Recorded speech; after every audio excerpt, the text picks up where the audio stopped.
Hello दोस्तों, केना छी? सब अहाँ सबके स्वागत करै छी एक नया ब्लॉग में। तो चलू आइ के ब्लॉग में अहाँ सबके देखाबऽ जा रहल छी 3D एनिमेशन नहीं होइ छै, चश्मा पहिर के जे 3D वाला होइ छै ओकर फर्स्ट एक्सपीरियंस हम कह रहल छी। ओकरे एक्सप्रेशन हम बतायब फेस के और की केना हेतै सब चीज हम डिटेल में बतायब। तो अहाँ सब अंत तक बनल रहू, बहुत मजा आयत आइ के ब्लॉग में। तो वीडियो में आगे बढ़ऽसँ पहिले अहाँ सबके हम कनिक बता दै छी जे एहिसँ पहिलुका जे हम ब्लॉग डललिए वो बहुत मस्त मस्त ब्लॉग छै, ओकर बारे में कनिक बता दै छी अहाँ सबके। पहिले बिल्डिंग सब देख लियौ कते खूबसूरत सब छै मुंबई के, तो इएह खासियत छै। तो चलू बताबै छी ब्लॉग के कनिक बारे में। तो मुंबई दर्शन पर आयल छियै। तो सबसँ पहिले मुंबई दर्शन वाला जे बस होइ छै ओहिमे बैसलिए। ओहिमे केना की टिकट होइ छै, केना की खाना दै छै, सब व्यवस्था सब हम ओ ब्लॉग में डिटेल में बतेने छी। तो जे सब नहीं देखने हैं जाकर जरूर देखब, बहुत नीक लागत ओ वीडियो। बस में जे गाइडर रहे छै ओकर आवाज अहाँ सब कनिक सुन लिया। सुबह दौड़ के आते पैर ऊपर लोगे, कहने का मतलब ये जो आप बॉडी पर दिन भर देखोगे, बॉडी पर फील करोगे, महसूस करोगे, ऐसा मैजिक शो है। तो यहाँ पर 80 ऊपर की कैपेसिटी है। तो हमारे आगे कुछ बस होगा तो उनके भी जमा नंबर नहीं होगा तो डायरेक्ट आपको ग्रुप वाइज फैमिली वाइज नाम लेके बुलाऊंगा, तो मेरे साथ में चलना, शो में दिख बिठाया जाएगा। शो देखने के बाद वापस से बस में आकर बैठना है। मुंबई दर्शन वाला बस में एनाही गाइड करैत रहे छै, हर चीज बताबैत रहे छै। आब ओतऽ जे जेबै ने 3D वाला अथी में चश्मा लगेतै, ओहिमे की सब हेतै से सब कनि बता देलकै जे की सब हेतै, सएह सबके बारे में कनि बताबै छलै। तऽ हम अहाँ सबके कहै छलहुँ जे ओ की कहै छै मुंबई दर्शन वाला बस के हम ब्लॉग डालने छी डिटेल वीडियो। ओहिके बाद गेलिए Gateway of India, Taj hotel, Marine Drive, Wankhede stadium, ई सब गेलिए। एकर सबके घूमऽ के ब्लॉग डालि देने छी। और ओहिके बाद श्री महालक्ष्मी मंदिर सेहो गेलिए, हुनको मंदिर के दर्शन हम करेलहुँ। सेहो जाकऽ अहाँ सब देख लेब जे सब नहीं देखने हैब। तऽ आब देखियौ हमसब पहुँच गेल छियै जतऽ आयल छलिए, जतऽ आबऽवला छलिए। ओ 3D वाला नहीं बतेलहुँ चश्मा पहिर कऽ जे देखाबऽवला छलै शो, ओतऽ आबि गेल छी। एखन कनिक टाइम छै, जे पहिले एलै ने ओकर कनिक नंबर लागल छै, तो ओकर के बाद हमर सबके नंबर एतै।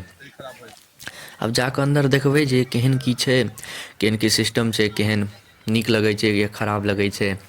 आब जाकऽ तहने देखबै जे केहन छै की छै। हम तऽ पहिले बेर ई चश्मा पहिर कऽ 3D वाला किछु हम देख रहल छी, देखै छी फर्स्ट एक्सपीरियंस केहन होइ छै। इम्हर देखियौ कते बड़का बड़का बिल्डिंग सब छै, बाप रे गजबे छै। मुंबई के जे कलाकार सब रहै छै ओ तऽ अजबे गजब रहै छै। देखियौ कते बड़का बड़का बिल्डिंग सब छै खड़ा केने, गजब गजब छै। आर्ट सब एक नंबर छै, एक नंबर शहर छै। हमरा तऽ बड्ड नीक लागल ई शहर। जे सब नहीं आयल छी मुंबई शहर, एक बेर हम कहै छी एक बेर अहाँ सब जरूर आयब, बहुत नीक लागत ई शहर। एक बेर आबि जेबै तऽ वापस जाके मोन नहीं लागत। हाँ, जेब में पैसा रहत तहने नीक लागत, अगर जेब में पैसा नहीं है तहन मुंबई शहर में रहनाइ कनिक दिक्कत छै। जेब में पैसा रहत ने तऽ मजा आयत मुंबई शहर में, कियाकि कनिक महंगा शहर छै, कनिक खर्चीला शहर छै। तऽ एहिमे कनिक पैसा दबा कऽ लागत।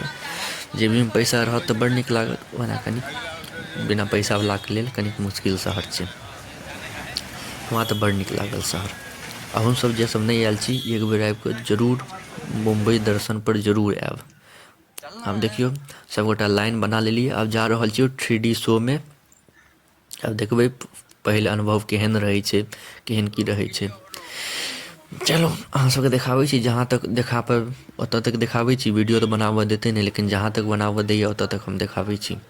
देखियौ एक लाइनसँ सबगोटा जा रहल छियै, चश्मा पहिरेतै सबगोटाके। ओहिके बाद डायनासोर सब एतै, कहलकै चूहा सब कुदतै देह पर, वर्षा सब हेतै।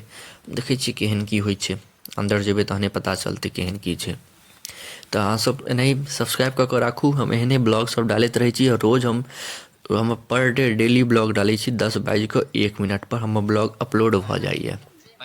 तऽ अहाँसब सब्सक्राइब कऽ कऽ राखू, हम रोजके रोज पर डे हम ब्लॉग डालै छियै। ई हमर कंसिस्टेंसी बरकरार रहै छै, हम कहियो मिस नहीं होइ छियै। भले ही कहियो नेट वेट स्लो भऽ जाइ छै तऽ कनिक 5 मिनट बेसी लेट हैत, ओहिसँ ज़्यादा लेट नहीं हैत। तऽ देखियौ आब पहुँच गेल छियै, आब चलू अन्दर चलै छी। देखियौ अन्दर जा रहल छी, कनिक वीडियो बन्द कऽ लै छी। आब बाहर निकलब तऽ अहाँ सबके रिव्यू बतायब केहन की छलै। देखियौ आब बाहर निकलि गेलिए। आब अहाँ सबके हम बताबै छी रिव्यू, बहुत ही घटिया शो, 5 मिनटके छलै शो। एतेक घटिया छलै की बताउ अहाँ सबके, हमरा तऽ बहुत बेकार लागल। बहुत बेकार, बहुत घटिया शो छलै, हमरा तऽ एक रत्ती नहीं नीक लागल। अहाँ सबके एते देर तक देखऽ के लिए धन्यवाद। मिलै छी अगला कोनो नेक्स्ट ब्लॉग में। धन्यवाद।